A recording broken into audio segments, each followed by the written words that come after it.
Morning guys, kakauwi ko lang galing sa school paghatid ng mga bata. Check natin yung ating mga tanim. Yan, ang oras po ngayon ay 6:15 ng umaga.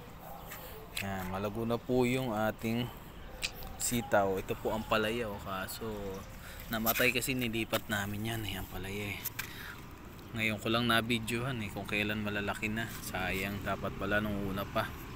Ayan, meron tayong kalamansi dito. Ayan sa ilalim. Kalamansi po yan. Napunggok na. Hindi na lumaki. Ito, ang haba na Tutulay natin siya dito. Tutulay na lang yan. Tapos may mga sili tayo dyan, maliliit. Ayan mga sili. Yung sitaw natin sobrang lago na. Magbubunga na yan Ito, may bulaklak na siya Yan, magbubunga na yan. Marami pa tayong sitaw dito. Tingnan natin. Yan, naglagay din ako ng malunggay dyan. Ayan, malunggay, palago na siya. Sitaw. Ito, malago na rin yung ating tanlad. Ayan Kala ko hindi mabubuhay yung tanlad. Mabubuhay na pala. Ito naman yung mga ampalaya, tumataas na din sila.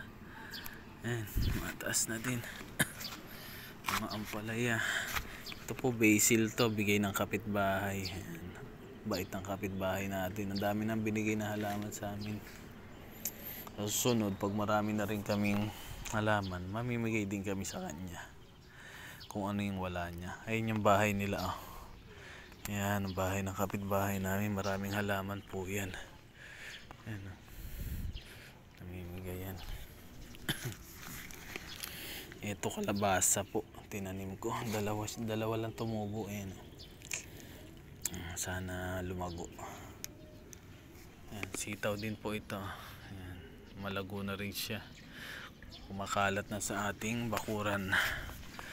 Ito po sitaw din, malago na rin. Ayan lago-lago na ng sitaw. Tsaka ampalaya, magkasama po yan dyan Sitaw at ampalaya. Yung ampalaya natin ay may bunga na dito. Yan sana maraming magbunga to para marami tayong mabigyan.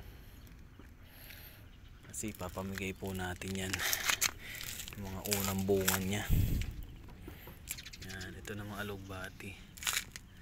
Dami na Yan guys, update ko kayo sa susunod. Hindi ko kasi na-videohan ng umpisa. Ngayon ko lang na-videohan kung kailan malago na sila. Ito, may mangga din dito. Ililipat ko pala to ngayon. Itong mangga. Ibabaon ko na siya sa lupa. Ay, mga halaman namin aming mini garden. Okay guys, maraming salamat.